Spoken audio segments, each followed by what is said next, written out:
जय Hind and hello guys, स्वागत है आपका आपके अपने YouTube चैनल ज्ञानदे होस्ट में। और इस वीडियो में मैं आपको बताने वाला हूं Rajasthan high court Jodhpur system assistant online form 2024 के बारे में कि कैसे आपको इस भर्ती का फॉर्म फिलअप करना है। तो आप इस वीडियो को देखते रहिए, यहाँ पर आपको स्टेप बाय स्टेप पूरी जानकारी दी जाएगी जिससे कि आप इस फॉर्म को बिना किसी मिस्टेक के भर पाएंगे। तो चलिए शुरू करते हैं गाइज। अभी जो आप वीडियो में देख सकते हैं ये आपका ऑफिशियल नोटिफिकेशन है। अगर आप इसको डाउनलोड करना चाहते हैं तो मैंने वीडियो के डिस्क्रिप्शन में आपको हमारी वेबसाइट का लिंक दिया है। ये लिंक आप जैसे ही ओपन करेंगे आपके सामने इस भर्ती की जानकारी आएगी, जहां पर जानने को मिलेगा कि 230 पोस्ट आपकी यहां पर निकाली गई है और आपको यहां पर जो एप्लीकेशन फीस पे करनी है वो भी आप यहां पर चेक कर सकते हैं। इसके अलावा फॉर्म को आप यहां पर 3 फरवरी 2024 तक भर पाएंगे। कौन सी कैटेगरी के लिए कितनी वैकेंसी है वो आप चेक कर सकते हैं। अप्लाई करने के लिए आपसे बीटेक या फिर BSc engineering diploma in computer science या फिर पीजीडीसीए या फिर डीओईएससी ए लेवल, इनमें से कोई भी क्वालिफिकेशन आपके पास रहनी चाहिए। एंड गाइज यहाँ पर आप आपकी एज लिमिट चेक करेंगे। इसके बाद आप ऑफिशियल नोटिफिकेशन पीडीएफ के ऊपर क्लिक करके इस नोटिफिकेशन को चेक कर सकते हैं, रीड कर सकते हैं। आपको पूरी जानकारी इस नोटिफिकेशन के अंदर दी गई है। इसके बाद अगर आपका इसमें इंटरेस्ट है और आप एलिजिबल है फॉर्म को फिल करने के लिए तो आप अप्लाई ऑनलाइन लिंक ओपन करेंगे। आपके सामने ये वेबसाइट आएगी। अब यहाँ पर आने के बाद में आपको सबसे पहले रजिस्टर नाउ इसके ऊपर क्लिक करना है। देन गाइज आप यहाँ पर जो आपका नाम है वो आप एंटर करेंगे। पूरा नाम आपको यहाँ पर 10th के सर्टिफिकेट के अकॉर्डिंग एंटर करना है। फिर आपका जो भी फादर नेम है वो आप यहाँ पर एंटर कर देंगे। इसके बाद में गाइज आपको आपकी मदर्स नेम यानी कि आपकी माताजी का नाम एंटर करना है। जेंडर आपको अपना सिलेक्ट कर लेना है। डेट ऑफ बर्थ आपकी क्या है वो आप सिलेक्ट करेंगे, पहले डे, फिर आपका मंथ और जो भी आपका ईयर है वो भी आपको सिलेक्ट कर लेना है। फिर आप आपका मोबाइल नंबर डालेंगे और वेरीफाई के ऊपर क्लिक करेंगे। देन गाइज आपको नंबर के ऊपर ओटीपी सेंड किया जाएगा जो कि आप यहाँ पर डाल करके वेरीफाई कर देंगे। फिर आप ईमेल एड्रेस एंटर करेंगे। इसके बाद में आपको यहाँ पर एक यूजर नेम बनाना है। तो यूजर नेम के अंदर आप यहाँ पर कुछ भी रख सकते हैं इस तरह से। और फिर आपको यहाँ पर एक पासवर्ड बनाना है। पासवर्ड आपका कैसा हो उसका एक एग्जांपल आप यहाँ पर देख लीजिए। पासवर्ड के अंदर कम से कम एक कैपिटल लेटर इंग्लिश का, स्मॉल लेटर कम से कम एक, ज़्यादा कितने भी रख सकते हैं, स्पेशल कैरेक्टर और साथ ही डिजिट होना चाहिए। तो कुछ इस तरह का पासवर्ड आप बना लेंगे, उसको दोबारा डाल करके वेरीफाई कर देंगे। ये कैप्चा कोड डालेंगे, सभी जानकारी चेक करते हुए रजिस्टर के ऊपर क्लिक करेंगे। नाउ गाइस रजिस्ट्रेशन हो जाने के बाद में आपके सामने ये वाला इंटरफेस आएगा। अभी आपको यहाँ पर क्या करना है, आपको फिल फॉर्म इसके ऊपर क्लिक करना है। इसके ऊपर क्लिक करने के बाद में यहाँ पर आपको आपकी अन्य इन्फॉर्मेशन देनी है जिसमें कि मैरिटल स्टेटस आप बताएंगे, अनमैरिड, मैरिड, डाइवोर्स, मेल या फिर विडोवर, जो भी है वो आप यहाँ पर सिलेक्ट कर ले। आपका status bona fide resident of Rajasthan या फिर अदर स्टेट, तो राजस्थान से तो आप राजस्थान सिलेक्ट कर लेंगे। फिर नेशनलिटी में आपको सिटीजन ऑफ इंडिया सिलेक्ट करना है। होम डिस्ट्रिक्ट आपकी कौन सी है वो आपको सिलेक्ट कर लेना है। एंड उसके बाद में आप यहाँ पर नीचे आएंगे और आपकी जो बाकी की इन्फॉर्मेशन है वो आप देंगे। तो कास्ट कैटेगरी आपकी कौन सी है, जनरल, ईडब्ल्यूएस, ओबीसी, जो भी है वो आप यहाँ पर सिलेक्ट कर लीजिएगा। तो इस तरह से आप यहाँ पर सिलेक्ट कर लेंगे। अगर आप SC ST है तो आपको सर्टिफिकेट नंबर देना है और जो सर्टिफिकेट डेट है, कब आपने सर्टिफिकेट इशू कराया है वो डेट भी आप यहाँ पर लिखेंगे। अगर आप जनरल है तो आपके सामने ये चीज़ एप्लीकेबल नहीं होगी। फिर आती है स्पेशल कैटेगरी, तो अगर आप विकलांग है तो आप इसमें यस करेंगे, नहीं तो आपको नो करना है। फिर गाइज नीचे कुछ सवाल पूछे जैसे कि यहाँ पर employ serving in connection with the affair of the state in substantive और इन ए टेम्परेरी कैपेसिटी।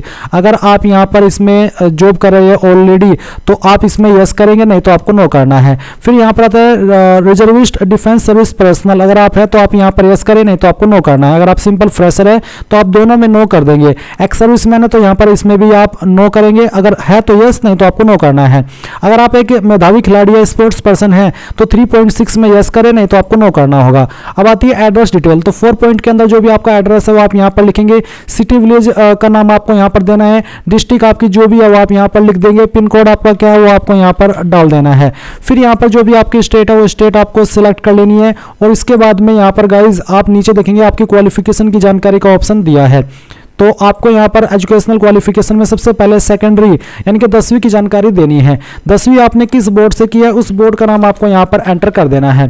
फिर किस साल के अंदर आपने आपकी 10वीं पास की थी वो साल भी आपको यहाँ पर सिलेक्ट करना होगा। एंड आपकी डिवीजन या फिर ग्रेड क्या थी वो आपको यहाँ पर लिखना है। जिनके यहाँ पर 60+ % होते हैं वो फर्स्ट डिवीजन के अंदर आते हैं। फिर आपको सेम तरीके से 12वीं की जानकारी देनी है। 12वीं का बोर्ड नेम लिखेंगे, किस साल के अंदर आपने 12वीं पास कर ली थी वो साल आप यहाँ पर सिलेक्ट कर लेंगे। आपकी डिवीजन या फिर ग्रेड क्या थी वो भी आप यहाँ पर लिख देंगे। अब आती है डिग्री की जानकारी। यहाँ पर आपको बताना कि कौन सी इंस्टीट्यूट या फिर यूनिवर्सिटी से आपने आपकी डिग्री की है उसका नाम आपको देना होगा। किस साल के अंदर आपने पास कर ली थी वो साल आप यहाँ पर सिलेक्ट कर लीजिए। तो इस तरह से आपको सिलेक्ट कर लेना है। एंड फिर गाइज यहाँ पर आपको क्या करना है, आपको यहाँ पर आपकी डिवीजन या फिर ग्रेड एंटर करनी है।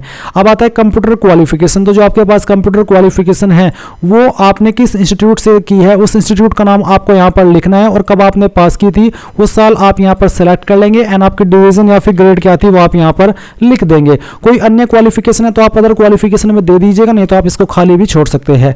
फिर आती है other information. Do you have more than one spouse living, यानी कि एक से ज्यादा जीवित पत्नी है आपकी या फिर पति है, अगर हाँ तो यस, नहीं तो आप नो करेंगे।